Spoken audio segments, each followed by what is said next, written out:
Got a couple packages here, and you pretty much know you're living in strange times when you have to order spark plugs for a big block Chevy online. I have 2 auto parts stores within almost walking distance of here, and yet I bought all they had in both stores to actually do one motor, this Beisemeyer project. So to find any other spark plugs, I had to actually go online and do it. But now I have enough for the race boat and enough for the mini fiberglass Freedom machine. But that's not the exciting part. The exciting part is this little package. I haven't opened it yet, so you're all going to be just as surprised or shocked as I am at the same time. They look nice. Real nice. Just like the originals, but a bit smaller. I mean, that's original. Not much, but you know, what the hell. It's a little smaller than the other ones, but this was the single on the other side, and it's exactly the same size.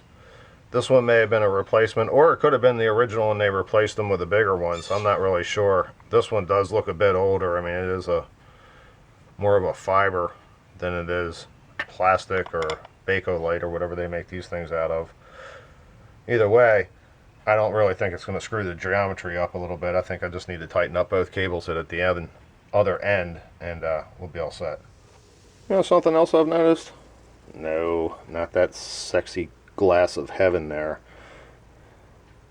These wheels also have a smaller diameter, and which fits this bolt much tighter. I think these are actually the replacements, as I said before, because it doesn't fit that bolt as tight. And it does fit this one over here, which has to be an original, so tight that it actually gets stuck on it, and that's probably the reason why it came apart in the first place. I'm really liking this. Now I'm starting to think that I'm actually going to get an upgrade out of this. That's about perfect. Just doing some test fitting on the first pulley here. Want to make sure it lines up right. As I said, everything fits tighter and nicer, so you know, it may not exactly fit proper like it used to, so I have to make sure everything fits before I get it all put together. This one's fine. It's for the bottom groove here, and I mean, it's not even tightened down right yet. It's already fine. Probably got my arm in the way, but so that's good. As I said, it's still got brackets to get installed on the back side, and the only thing I reused was actually these bolts. I bought new bolts, and they're not the same size. I don't know what the deal is. So they should be fine now, because they sat in here for 60 years and didn't do anything wrong to them over that time. And as I said, I don't even have the bottom part yet actually even bolted down. It's just got half the bolt through it. So everything looks good so far. Let's move on to the second set. Yeah, I'm starting to run across my first real issue here. I've been using a 1 5/8 because that's pretty much what's off this plate here to the bottom of the groove on here. And I did this one over here the same way, so it actually lines up with this groove down here, which wasn't a big deal because it's got a big spacer in it. The problem I'm having now is, and it must have been a problem for a long time, is the fact that when I put my spacer in, which I'm not even sure where it's at the moment, here it is, it actually drops it down well below this. And it does that because there's all this extra bracing back here behind the, the back side of this plate, and it drops these bolts and this plate down another 1/4, 3/8 of an inch, so you have to bring the pulleys down. I'm not really keen on that because that actually takes them out of alignment with this. So I am in the process now of disassembling the plate, because I'm going to actually take this brace off, cut it off of probably these last 2 bolts over here, and that way I can actually get the nut and bolt on the back side up where the actual plate is, and that should be borderline. I mean, it's going to be borderline. So Fun, fun, fun, till Daddy takes the T-Bird away. Well, after taking out our little piece here, seemed to have worked out well. I had my measurements already done. It's about dead on, and I mean like dead on, which is nice here. And all I had to do is shorten a couple of these bolts over on this side because the way of the travel of the cable, I didn't want it to interfere with it because it does bounce a little bit too.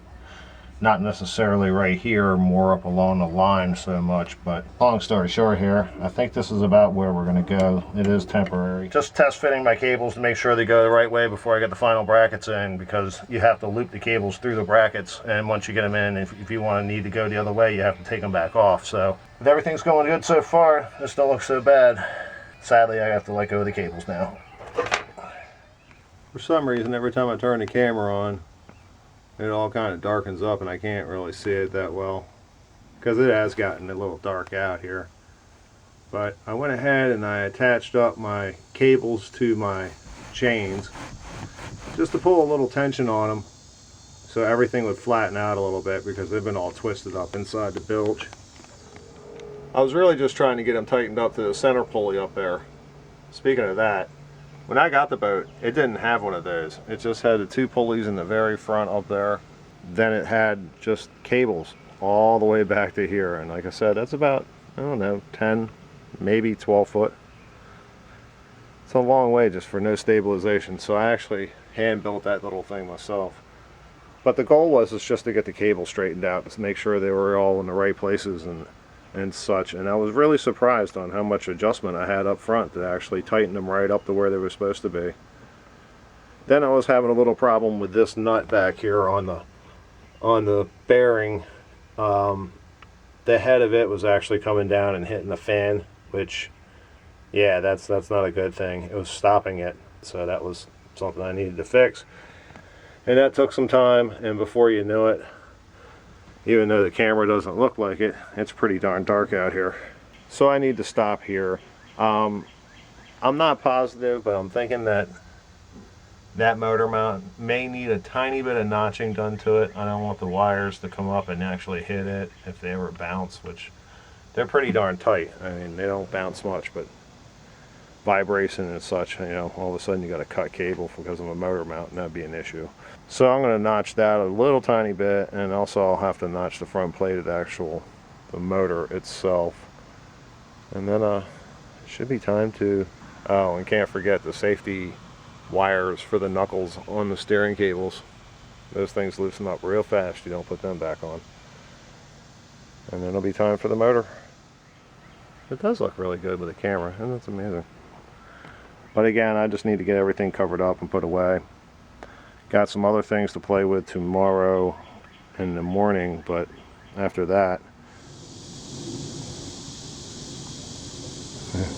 most people worry about squirrels eating their bird food.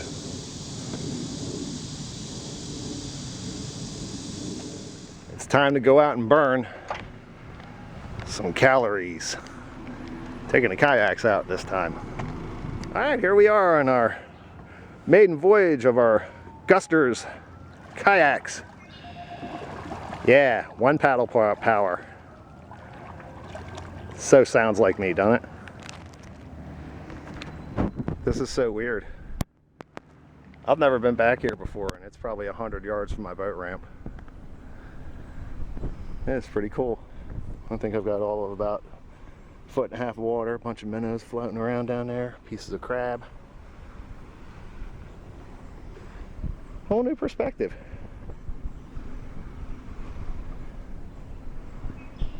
I don't know. I need your license and registration. We've already had a collision. Neat, man. This is neat. Now if I just strap it to the top of the race boat, I can get this thing going 60 miles an hour.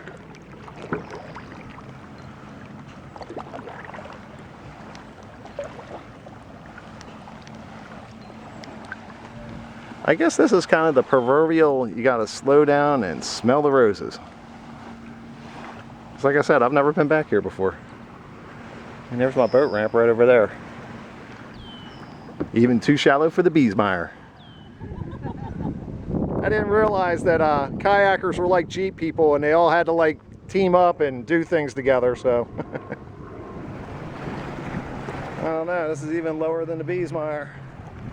Afraid I may tunnel a wave, and I don't have a skirt, so I'd rather not tunnel a wave. You're not really a good assistant when you keep pushing us off like that. You guys are supposed to be kayaking, not trying to run into me. We've already been kayaking. You just said while you were working. Whatever, I'm making money, ho. I haven't been doing YouTube because of that. Oh. Yeah, now that's the way to tow a boat. Doing our lap around the pond out there, I even found a fender.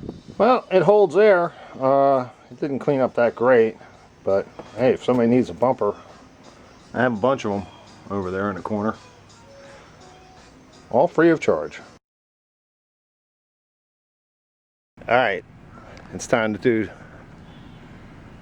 Well, man, I can't do anything when I put my finger on the microphone. Alright, we live and in person. We'll have to do a little cut in here. It should be at the bottom tunnel or bottom trench, groove. That's it. And get my camera out of here before it burns up. And that probably sucked on film, so let's do this again. Those two pulleys, and here comes the plane. Okay, now if that didn't work, what we're going to do is this.